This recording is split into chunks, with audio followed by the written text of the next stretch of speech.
आप हैं शिक्षा सुधार के साथ, मैं हूं नीरज। जैसा कि आपको पता है कि हम गर्दनी बाग में धरना स्थल पर खड़े हैं। प्रातः काल से ही शिक्षा सुधार की टीम यहाँ खड़ी है।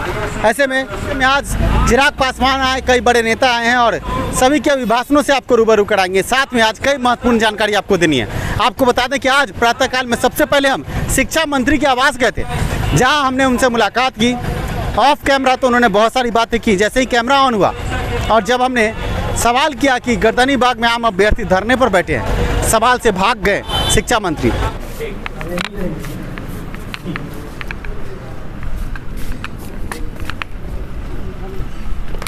सर बस एक सवाल।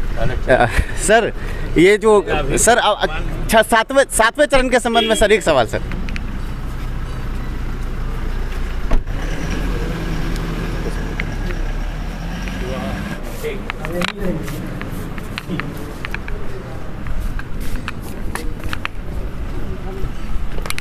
सर बस एक सवाल। सर ये जो सर सातवें चरण के संबंध में सर एक सवाल सर।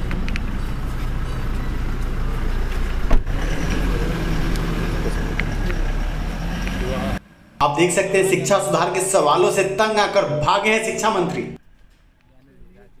और हम सवाल पूछते रहे और वो गाड़ी में बैठ करके फुर्र से निकले। और ये निकलना क्यों हुआ? क्योंकि वो डर गए हमारे सवालों से। तो आज इस वीडियो से भी आपको रूबरू कराएंगे, साथ में आंदोलन के बड़े वीडियो से भी रूबरू कराएंगे। आपको बता दें, इस बीच में हम जो गेंडा पांडा का नाम आप आम अभ्यर्थियों के बीच लेते हैं, आलोक श्रीवास्तव उर्फ गेंडा स्वामी, एक बड़ी खबर आपको देनी है। आपको याद होगा समान काम समान वेतन का केस।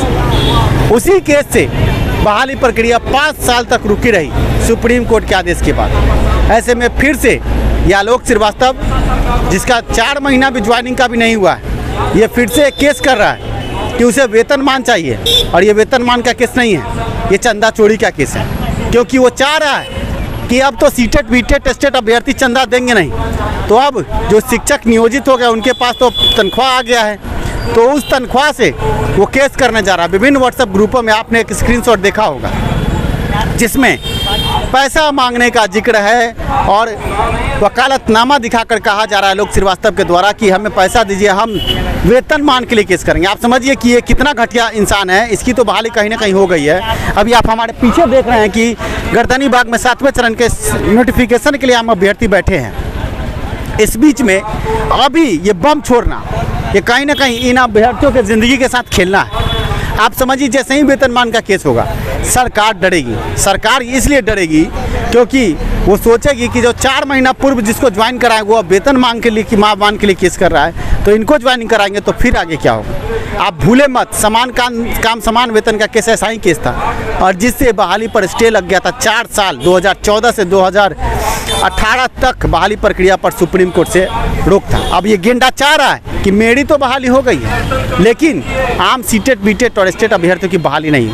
तो ऐसे गेंडा श्रीवास्तव को इस लाइव वीडियो के माध्यम से मैं कहना चाह रहा हूँ, सुन लो आलोक श्रीवास्तव उर्फ गेंडा स्वामी, तुम जो नौटंकी कर रहे हो, इस नौटंकी से पूरा सीटेट बीटेट अभ्यर्थी वाकिफ है और तुम्हारे खिलाफ मुहिम चल रही है। अगर तुमने कोई भी केस मुकदमा करके बहाली फंसाई तो तुम अपना सोच लेना, क्योंकि तुम ये बहुत गंदा काम कर रहे हो। आप 38 जिले के अभ्यर्थियों के साथ ये जो खेल हो रहा है, ये गेंडा स्वामी आलोक श्रीवास्तव कर रहा है। मैं खुले मन से कह रहा हूँ। ऐसे में अब आगे हम शिक्षा मंत्री के वीडियो से आपको रूबरू कराएंगे, साथ में चिराग पासवान ने क्या कहा उस वीडियो से रूबरू कराएंगे। पर बड़ी बात यह है कि आप समझिए कि समान काम समान वेतन का केस जिस तरह बहाली फंसाया है, अभी इसको 4 महीने ज्वाइनिंग करने की नहीं हुआ गेंडा को, अब ये फिर से वेतनमान का केस कर रहा है। आपको बता दें कि ये बीएड की डिग्री लेकर के 1 से 5 में ज्वाइन किया है, इसने अभी तक ब्रिज कोर्स नहीं किया और ये वेतनमान मांग रहा है। ये कहीं ना कहीं वेतनमान मांग नहीं रहा है, ये सीटेट बीटेट टेस्टेड अभ्यर्थियों की ज़िंदगी के साथ खेल रहा है। ये सोच रहा है कि अभी जो नए नियुक्त जो टीचर हुए हैं उनके पास तो बहुत पैसा आया है ना, 4-4 महीने का सैलरी आया है। अब सबसे चाह रहा है कि 40,000 जो शिक्षक है उनसे चंदा उगाही करे। तो आप जो शिक्षक बने अभी पदस्थापित हुए वो भी सावधान हो जाए ऐसे चंदा चोरों से। और सीटेट बीटेट अभ्यर्थी भी तुमको अब छोड़ने वाले नहीं हैं। ये गंदगी फैलाना बंद करो आलोक श्रीवास्तव, और आम अभ्यर्थियों की ज़िंदगी के साथ खेलना भी बंद करो, क्योंकि 7वें चरण का शेड्यूल की हम मांग कर रहे हैं। और तुम जब इस बीच में ये केस मुकदमा करोगे, कहीं ना कहीं सरकार पर ये दबाव पड़ेगा। सरकार अगर शेड्यूल को और विलम्ब कर दी तुम्हारे इस केस मुकदमे से, तो आम अभ्यर्थियों की ज़िंदगी बर्बाद होगी। बेरोजगार अभ्यर्थी पिछले 3 सालों से बेरोजगारी का दंश झेल रहे हैं। शर्म करो आलोक श्रीवास्तव। आप देख सकते हैं कि ये जो भोजन है बेरोजगारों का भोजन है। ये मिड डे मील जब स्कूल में होगा वो सपना है, लेकिन ये अभी भोजन अपना है। जिन इन युवा छात्र अभ्यर्थियों को, जो शिक्षक अभ्यर्थी सीटेट बीटेट, इनको स्कूलों में रहना चाहिए और मिड डे मील छात्रों को खिलाना चाहिए। आज वो खुद सड़क पर बैठ करके मिड डे मील खाने को मजबूर है। अब पहुँचे हैं जो ये चाहते हैं कि अगले कुछ दिनों में यहाँ जो सड़क पर बैठकर जो मिड डे मील खा रहे हैं वो स्कूलों में आम छात्रों को खिलाए और बिहार के भविष्य को उज्जवल बनाए। इसके लिए यहाँ जो पधारे हैं उनका तहे दिल से मैं धन्यवाद करता हूँ। और आज और कल भी मैं शिक्षा मंत्री से मिलने गया था। इस आंदोलन की खबर को लेकर के मैं शिक्षा मंत्री से कल मिलने गया था और शिक्षा मंत्री से जब सब हम ही पकड़े पकड़ लीजिए थोड़ा सा, कोई अकेले कैसे होगा। बोलिए।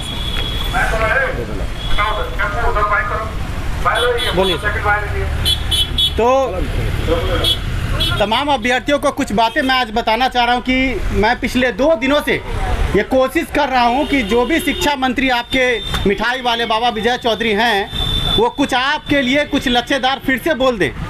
अगर किसी बड़े अधिकारी, बड़ी मंत्री के 2 बोल भी आप आम अभ्यर्थियों के लिए अमृत की तरह होती है। और मैं ये देख रहा हूँ कि अभ्यर्थी इंतज़ार करते हैं कि शिक्षा मंत्री कम से कम 2 बोल मरहम के बोल दे। भले ही वो थोड़ा विलम्ब कर रहे हैं, अलग मैटर है, पर उनको बोलना तो चाहिए। लेकिन वो बोलने से भी भाग रहे हैं, कहीं ना कहीं उनके मन में चोर है।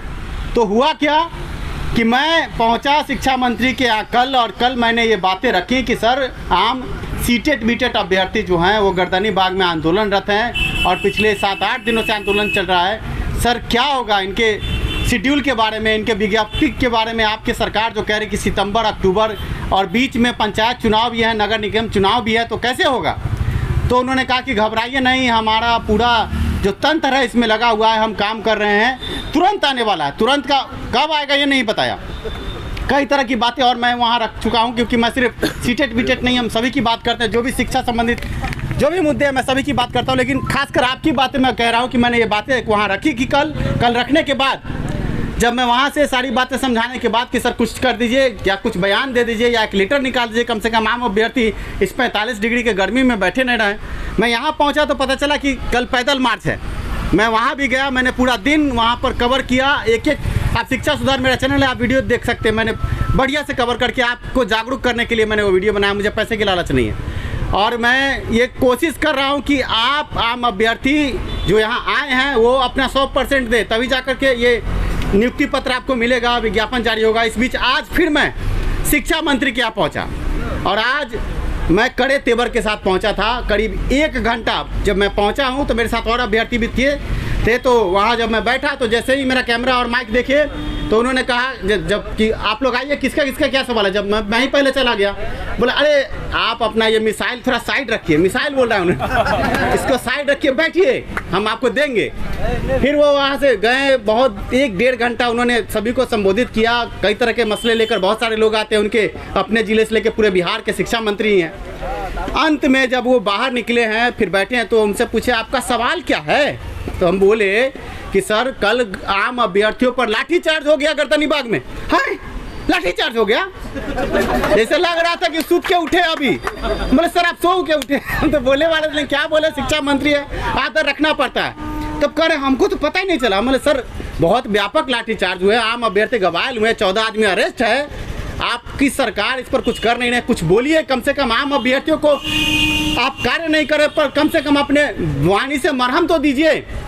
बस ये सुनने की बात थी कि उनको समझ में आ गया कि आज हमको लपेटा जाएगा। उसके अलावा भी कई सवाल थे जो ऑफलाइन बिना कैमरा ऑन किए मैंने उनसे बातचीत की, क्योंकि डायरेक्ट कहीं जाके आप कैमरा तो ऑन नहीं कर दीजिएगा ना।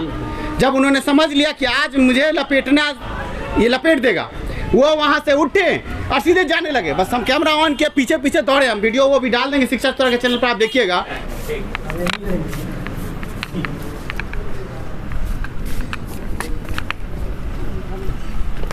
सर बस एक सवाल सर, ये जो सर 7वें चरण के संबंध में सर एक सवाल सर।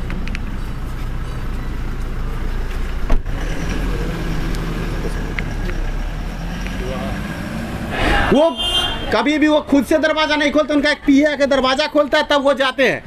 आज क्या हुआ कि दरवाजा खोल के फट से बंद करके शीशा ऊपर करके करे छोड़िए, ये सब बात हम नहीं बोलेंगे, छोड़िए छोड़िए, जैसे लग रहा था कि उनको पकड़ रहे हैं, क्या बोले और भाग गए वहां से। लेकिन ये दर्शाता है कि आपकी आग वहां पर जल रही है और उसके दिल में भी डर है कि अगर मैंने ये नहीं दिया तो आम अभ्यर्थी मुझे रहने नहीं देंगे। आप ये समझिए कि आपका आंदोलन असर कर रहा है। कभी आपके जब मंत्री भाग रहा है कैमरा देखकर, और सबसे दुखद तक ये था कि जब कल लाठीचार्ज हुआ आपके मेन फ्रेम का एक भी मीडिया चैनल वहां पर खड़ा नहीं था। मुझे बहुत दुख हुआ, मैं अकेले वहां बैठा हुआ था। मुझे लगा कि कल के घटना के बाद, लेकिन ये क्या है, ये लोग गोदी मीडिया कहा जाता है, अब यथार्थ वहां मुझे नजर आया। मैं अकेले वहां बैठा हुआ था, कम से कम 10 मीडिया के बंधु होते तो उन पर प्रेशर पड़ता कि नहीं पड़ता। तो मैं अभी जो आपके बीच में कह रहा हूं और जो रिकॉर्डिंग हो रहा है, मैं मीडिया के भाइयों से भी कहना चाहूंगा कि आप उस झारखंड के बच्चे से सीखिए जो पेप्सी के बोतल से माइक बनाकर भी सच बोल गया। और आपके पास पूरा संसाधन होने के बाद भी आप नपुंसक बने बैठे हैं। किसका इंतजार कर रहे हो? आप चौथे स्तंभ हो, आप किसका इंतजार कर रहे हो? सही बात है। आप बताओ, आपके सामने ये हो रहा है नंगा नाच और आप आंख बंद करके बैठे हो। क्या आप मीडिया कहलाने के लायक हो? आप पर गोदी मीडिया कह के जब ये गाली दी जाती है तब आप कहते हो कि हम अच्छे हैं। तो आप अच्छे हो तो अच्छा कार्य करके दिखाओ। आज शिक्षा मंत्री से सवाल क्यों नहीं पूछा गया? ये बात क्यों नहीं पूछी गई कि आम बेरोजगार अभ्यर्थी अपना घर परिवार छोड़कर, हमारी बहनें, हमारी माताएं जो घर पर वहां बैठकर अपने बच्चों का राह देख रही कि मेरा बेटा गया है आंदोलन में, मुझे रोना आता है ये सब देख करके। आप समझिए कि मेरी माँ बहन यहाँ बैठी हुई है, आप ये बताइए ये दर्द है कि नहीं? ये बेचारी अपने बच्चों को छोड़कर आई है, क्या सरकार कर रही है? और ये सरकार, ये निकम्मी, ये क्या मैं कहूँ, बोलने को बहुत कुछ मेरे मन में है, दिल में आग है, लेकिन कुछ मर्यादा भी होती है। लेकिन अब सरकार मर्यादा लांघ रही है, हम नहीं। और जब वो मर्यादा लांघ रही है तो इस आंदोलन का एक एक बच्चा वो आग है जो नोटिफिकेशन के बिना यहाँ से उठेगा नहीं। और आज जो शिक्षा मंत्री भागे हैं, आज जो हमारे कैमरे से, हमारे माइक पर बोलने से वो भागे हैं, कहीं ना कहीं उनके मन में डर है कि अगर हमने कुछ बोल दिया तो कुछ गलत हो जाएगा। लेकिन गलत क्या होगा? आप मरहम लगा सकते हैं, आप शिक्षा मंत्री है, आपके बयान की वैल्यू है, आपको हमने वोट की ताकत से वहाँ बैठाया है। आप बोलिए कि हाँ बच्चों, जो तो ठीक है कि आप लोग का आंदोलन चल रहा है, और सुनिए, अरे आप मीडिया वाले हैं, सुनिए, आप समझदार मीडिया लगते हैं, आप क्यों नहीं वहाँ जाके समझाते हैं? हाँ, क्या आपका मिठाई जो मौखिक रसगुल्ला और कागजी जिलेबी जो बट रहा है, क्या उससे इसका पेट भरेगा? नहीं। ये सोचने वाली बात है, क्या आपका पेट भर रहा है? और क्या इसमें गलती है?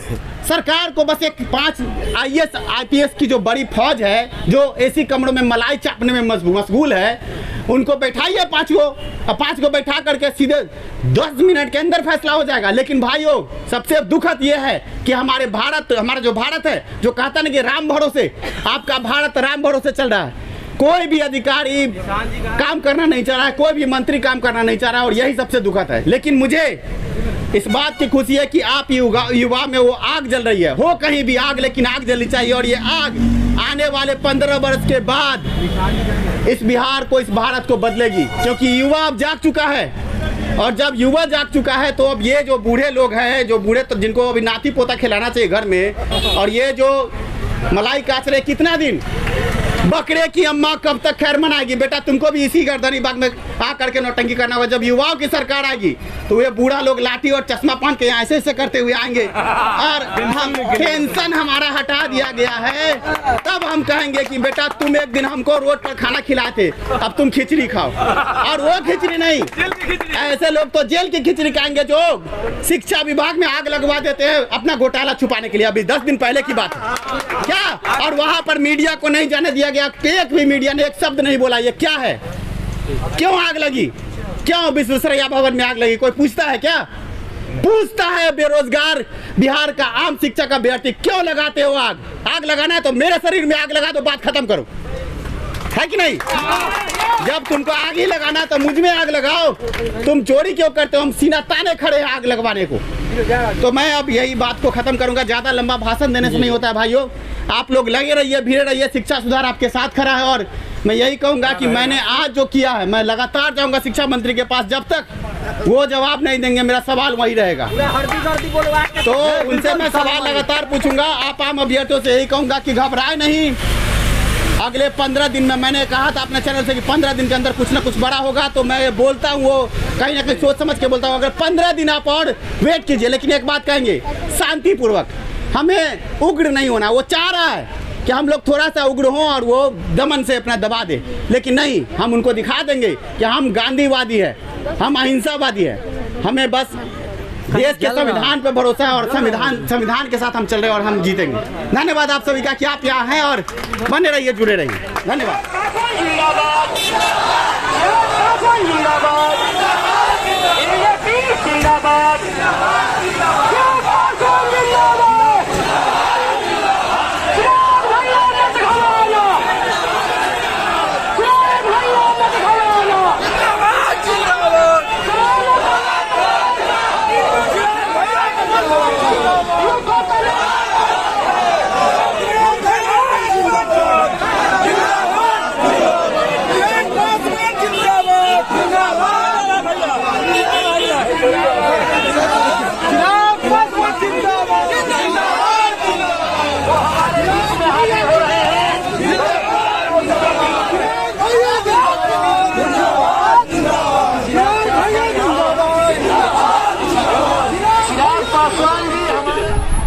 अपने अधिकारों के लिए सड़क पर बैठे हैं, तो इन नेताओं के पास समय नहीं है।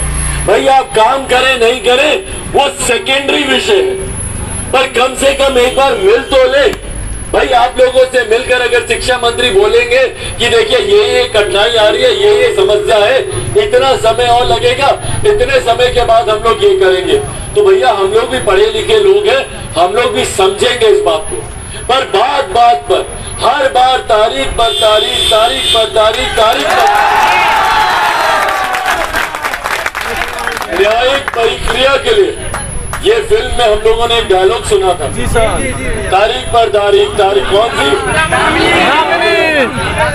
उसमें हम लोगों ने सुना था। भाई वही ये लोग सिस्टम यहाँ पर लेकर आ गए। इस बार भी एक तारीख हम लोग को दी गई थी, जुलाई के आखिरी महीने की, जुलाई के आखिरी हफ्ते की, 25 तारीख तक की। 25 तारीख तक का आपने समय दिया था, इन्हीं लोगों ने दिया था ना भैया, लिखित रूप में इन लोगों ने दिया था। जोर जबरदस्ती से तो हम लोग नहीं बोल रहे थे कि भैया 25 तक कर दीजिए, कर दीजिए, कर दीजिए। खुद इन लोगों ने समय दिया। और ये सरकार खुद अपनी बातों पर नहीं अड़ती है, खुद जो अपने शब्दों का नहीं। भाई हम लोग उस संस्कृति से आते हैं कि प्राण जाए पर वचन ना जाए।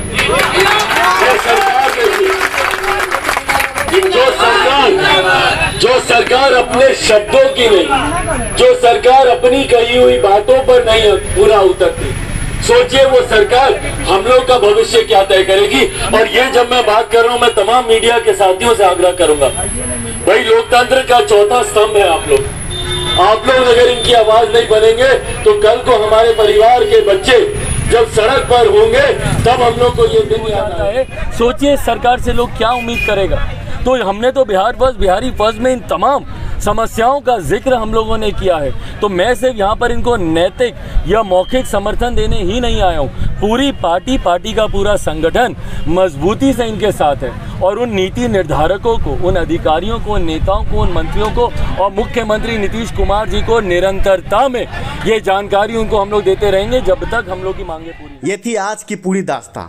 आज गर्दनी बाग से लेकर शिक्षा मंत्री आवास तक शिक्षा सुधार कहीं रुका नहीं, और ना ही कल हम रुके थे। कल भी लाइव कवरेज आपने कारगिल चौक से गांधी मैदान गेट नंबर 12 तक का देखा। गेंडा पांडा जैसे लोग जो शिक्षा सुधार को बदनाम करते हैं, वो भी इन वीडियो को देखे और समझे शिक्षा सुधार आम अभ्यर्थियों के साथ हमेशा से खड़ा था, खड़ा है और खड़ा रहेगा। वीडियो को जितना हो सके लाइक करें और अन्य अभ्यर्थियों तक शेयर भी करें, ताकि आपकी लड़ाई, आपका आंदोलन मजबूत हो कहीं भी आग, लेकिन आग जलनी चाहिए। धन्यवाद वीडियो देखने के लिए, साथ देने के लिए। शिक्षा में सुधार हो, सभी के पास रोजगार हो, इसी नारे के साथ मिलते हैं अगले वीडियो में।